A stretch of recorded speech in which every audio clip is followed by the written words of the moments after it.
ये थोड़ा हाथ का पहले बता दीजिए ना कि क्या क्या चीज़ें क्या क्या है, ये तो पहले बेसिक समझे। हाँ ठीक है, तो ये जो हमारा माउंट होता है ना थंब के साथ, this is the Venus mount. Venus. ये हमें हमारी marital life, spouse, luxuries, comfort, beauty, हमें ब्यूटी से कितना प्यार है, हमें लग्जरी से कितना प्यार है, इन सब चीज़ों के बारे में बताता है। तो ये आपका जितना पिंक या जितना पैडेड होगा उतना ज़्यादा आप अपनी लाइफ में ब्यूटी, लग्जरी, रोमांस, इन सब चीज़ों की तरफ खिंचते जाएंगे। फ्लफी होगा उतना हाँ, अच्छा। जैसे कि अनुष्का शर्मा या दीपिका पादुकोण का भी अगर आप हैंड देखें ना, these ladies have a slim hand, like a flat slim long hand, वो आर्टिस्टिक एबिलिटीज बताता है। हाँ। बट इनका वीनस बहुत पैडेड होता है, पूरे हाथ से अच्छा। उठा होता है, क्योंकि उनके हाथ में वो लग्जरी, वो ब्यूटी, वो आर्ट, वो सब चीज़ें हैं। तो लग्जरी, ब्यूटी, आर्ट है तो ये पैडेड होगा ही, ऐसा है।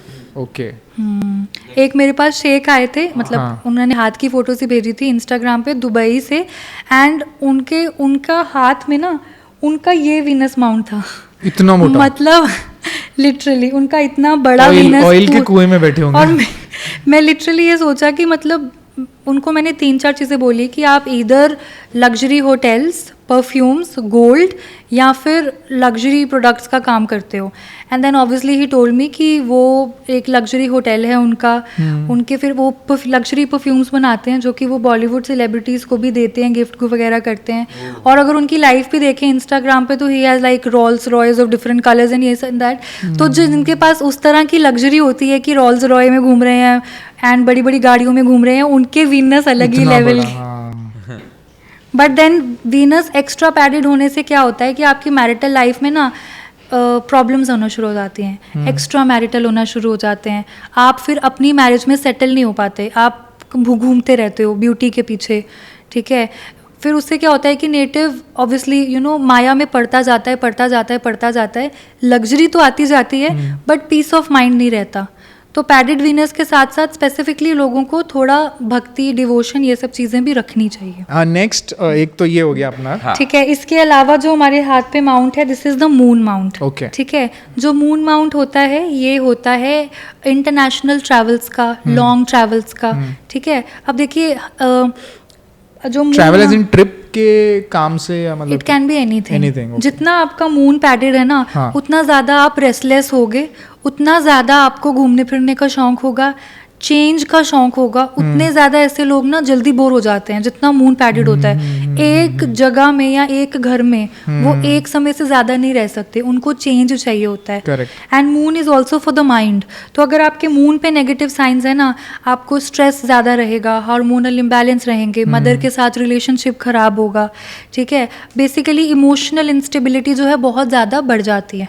लेकिन ऐसे लोगों की इमेजिनेशन बहुत अच्छी होती है, आर्टिस्टिक एबिलिटीज़ भी अच्छी होती हैं। ऐसे लोग ना सिंगर्स या म्यूजिशियंस या फिर जो लिरिसिस्ट होते हैं बहुत अच्छे लेवल के बन सकते हैं, because they have that deep level of art with in them, क्योंकि इमेजिनेशन इतनी अच्छी है, राइट। और अगर आप एक आर्टिस्ट का माइंड देखोगे, somewhere it is stable also but also restless, कि वो कहीं भी पहुंच सकते हैं, वो किसी भी चीज़ पे कुछ भी लिख सकते हैं, they have that ability, right. तो मून इन सब चीज़ों को देखता है।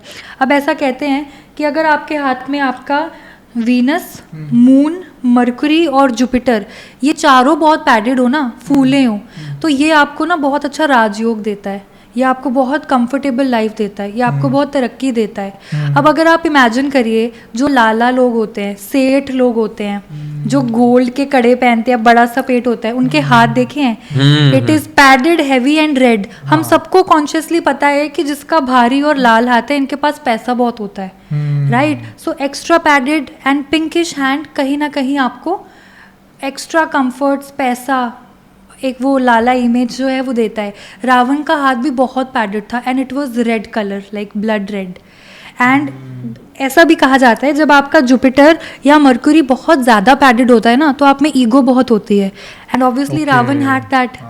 And then he had reddish colour on the palm which indicates तामसिक नेचर, राक्षसी नेचर, कि कोई भी काम एक विजडम के साथ नहीं करेंगे, ईगो के साथ करेंगे, चाहे जो मर्जी उसका इम्पैक्ट हो जाए। तो यहाँ पर ये चीज़ें भी हम हाथ से जज कर सकते हैं।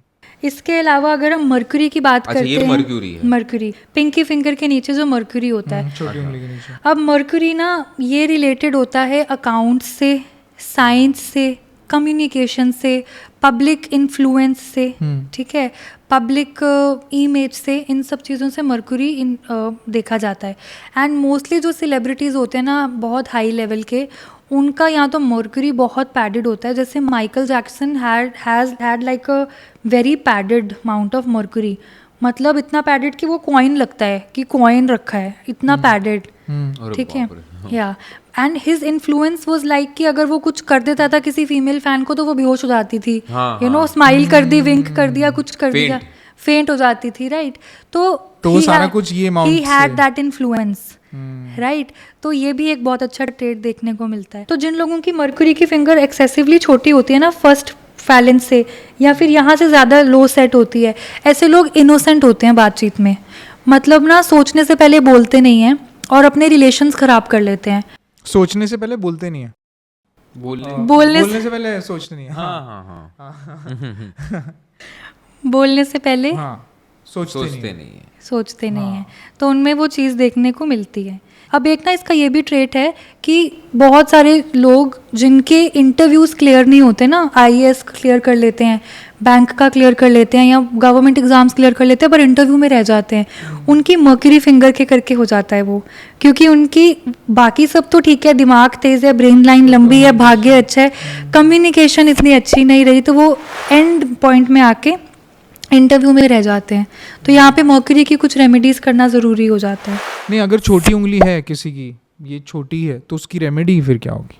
रेमेडी सबसे पहले तो ये होती है कि आपको, अगर आपका पॉजिटिव प्लेसमेंट में है मर्क्यूरी आपके चार्ट में भी, तो आपको ग्रीन कलर ज़्यादा पहनना चाहिए, ठीक है। दूसरी चीज़ इसकी होती है कि ऐसे लोगों को ना लाइक ज़रूरी नहीं एस्ट्रोलॉजिकली, बट उनको कॉन्शियसली भी ये आदत डालनी चाहिए कि वो सब, मतलब जितना हो सके back biting, back bitching, abusing, cursing, ये सब चीज़ें अवॉइड करें। हम अनकॉन्शियसली भी गालियाँ दे देते हैं कि ये तो ऐसे है, ब्ला ब्ला ब्ला, राइट। आदत नॉर्मल लैंग्वेज में भी लोग MCV बोलते हैं, ये सब चीज़ें बोलते रहते हैं। तो जिनका मर्क्यूरी ऐसा वीक होता है वो इसके करके भी होता है, क्योंकि वो वाणी वो शुद्ध नहीं रही। इसके अलावा इसके साथ होता है हमारा सन माउंट, मर्क्यूरी के साथ। अब सन माउंट जो है ना, अब if you look at the sun is the centre of the solar system, sun is the main character, sun के अराउंड सभी प्लैनेट्स रिवॉल्व करते हैं। सन जो है स्टारडम दे सकता है, फेम दे सकता है, ठीक है। सन आपको एक रिस्पेक्ट या एक ऑनर जो है वो दिलवा सकता है। बट सन की अगर फिंगर ज़्यादा लंबी हो जाए, लेट्स अज्यूम, तो अब ऐसे लोग जो होते हैं ना, ये थोड़े वो हो जाते हैं ऑब्सेसिव कि मैं ही हूँ, बस सब मेरे अराउंड ही रिवॉल्व करें, सब मेरे अकॉर्डिंग ही चलें। सन की फिंगर मिडिल फिंगर से भी लंबी होती है? मिडिल फिंगर से लंबी तो नहीं होती, बट अगर उसके पास पहुंच जाए, ठीक है, आपकी है या but it is not that much. कुछ लोगों की तो बहुत ज़्यादा होती है। अब है। आपके हाथ में भी अच्छी है, ठीक है, इतनी होती है, ये नॉर्मल, ये बेसिकली एक अच्छा सन है। अच्छा, अगर इससे ज़्यादा हो जाए ना, मतलब compete करना शुरू कर दे सैटर्न के साथ, फिर प्रॉब्लमेटिक होती है। ये मेरी तो एप्ट है।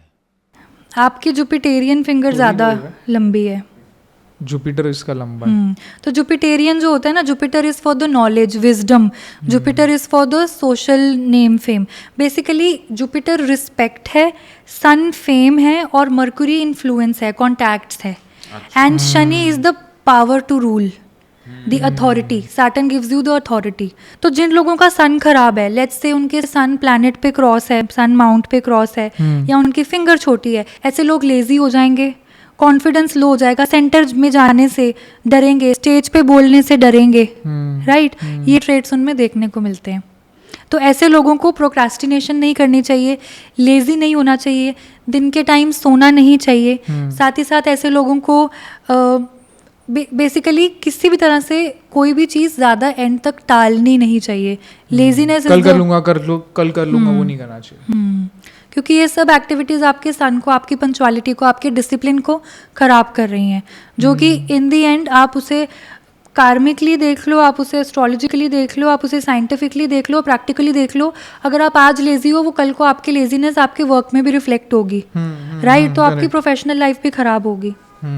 कुछ लोगों का हाथ एक्सेसिवली पिंकिश होता है, वो ना, अब जैसे समझ लीजिए मेरा हाथ पिंकिश है, वो मुझे पैशनेट बनाएगा, करिज्मेटिक बनाएगा, वो मुझे बनाएगा बहुत ज़्यादा करियर ओरिएंटेड, पैशनेट कि मुझे जीवन में कुछ करना है, बट वो पिंकिश कलर रेडिश में टर्न हो गया, मतलब कि मुझे अभी करना है, मैं कुछ भी करूँगी वो करने के लिए, राइट।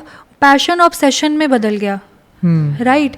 तो अब देखिए इसमें क्या होता है कि अगर आपको समझ लीजिए, अगर आपको फेमस होना है तो ऐसे लोग कंट्रोवर्सी करके भी फेमस होंगे, कुछ भी करके फेमस होंगे, पर वो फिर वो एक्सेसिव ट्रेड्स चले जाते हैं अगर रेडिश हुआ तो। हाँ करेक्ट। आप देखिए एक स्लॉटर हाउस में जब एनिमल्स कटते हैं तो वो कितना ट्रॉमा रिस्टोर करते हैं, बहुत ज़्यादा, राइट। और अगर हम ह्यूमन 70% वाटर हैं तो वो एनिमल्स भी तो 50-60-70% वाटर होंगे, and we human specifically make sure कि हम उस जानवर को काट कर तड़पा कर मारें ताकि वो और वाटर रिस्टोर करे अपने मसल्स में, फ्रेश जूस, मीट जूस जो भी हम उसे बोलते हैं, वो ज़्यादा उसमें रिटेन, मतलब ज़्यादा उसमें रहे, राइट। हम ये सब जान के करते हैं कि वो जूसी रहे मीट, बट हम वो ट्रॉमा रिस्टोर कर रहे हैं। एंड ये चीज़ मैंने देखी है कि जो भी कस्टमर्स नॉनवेज ज़्यादा खाते हैं ना, उनका हाथ रेडिश ज़्यादा हो जाता है, तामसिक थोड़ा ट्रेट आ जाता है, क्योंकि रेस्टलेसनेस बढ़ रहा है, ट्रॉमा अब्जॉर्ब कर रहे हैं। और मीट एक ऐसी चीज़ है कि आप वो इंस्टेंट एनर्जी तो ले रहे हो, बट आपको वो चैनल करने नहीं आती, राइट। इधर वो एनर्जी आपके सिर पे चढ़ती है, आपको मेंटली बहुत फ्रस्ट्रेट करती है, गुस्सा रहता है, या फिर वो आपके सबसे लोएस्ट चक्रा में जाती है। तभी लोग हमेशा लस्टी रहते हैं। तो हम मीट खाते रहते हैं और हम गर्मी सिर पे चढ़ रही है, दिमाग पे चढ़ रही है, जेनिटल ऑर्गन्स में चढ़ रही है, हमें पता ही नहीं है, हम ना ही अपने गुस्से पे कंट्रोल कर पा रहे हैं, ना ही अपने लस्ट पे कंट्रोल कर पा रहे हैं, ना ही अपने ग्रीड पे कंट्रोल कर पा रहे हैं। और तभी फिर वो हाथ में वो सारी चीज़ें कलर के थ्रू ही पता लग जाती हैं कि ना जिंदगी से खुश है, सब कुछ मिल रहा है, फिर भी रेस्टलेसनेस है, ट्रॉमा रिस्टोर काफ़ी किया हुआ है, एंड ऑब्वियसली वो डाइट से इम्पैक्ट पड़ता है डायरेक्टली इनडायरेक्टली। हमारी जो किस्मत है वो हमारे साथ चल रही है, it is there inside the mind, और वो हमने खुद बनाई है, राइट। अगर हमारे हाथ नहीं है तो वो किस्मत हम अपनी डेट ऑफ बर्थ से पढ़ सकते हैं, अगर हमारी डेट ऑफ बर्थ नहीं है तो वो किस्मत हम अपने चेहरे से पढ़ सकते हैं, अगर हमारा चेहरा भी नहीं है तो वो किस्मत हम अपनी फीट लाइन से पढ़ सकते हैं, राइट।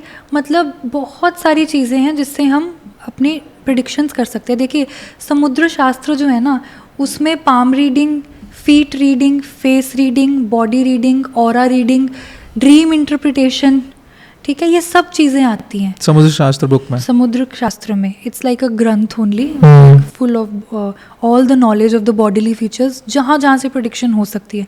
माथे पे उन्होंने सारे प्लैनेट्स बना के दिखाए हुए हैं कि मतलब आपके नवग्रह हाथ में ही नहीं है, कुंडली में ही नहीं है, आपके पूरे शरीर को वो कहीं ना कहीं बताते हैं, राइट। तो जिनके हाथ नहीं होते उनकी समझ लीजिए एक किस्मत जो है वो एक किताब है, और हमारा हाथ जो है वो एक उस किताब का ना एक इंडेक्स पेज है कि ये कंटेंट्स होने वाले हैं इस लाइफ में।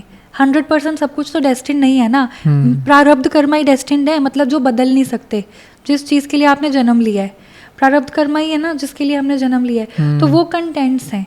तो समझ लीजिए अगर आपके हाथ नहीं है, इसका मतलब है कि आपकी बुक का इंडेक्स पेज मिसिंग है, पर इसका बुक तो है ही, पूरी बुक तो है ना, मटेरियल तो है ना, उसमें चीज़ें तो है ना। तो जिनके हाथ नहीं है उनकी हम बाकी चीज़ों से किस्मत पढ़ सकते हैं।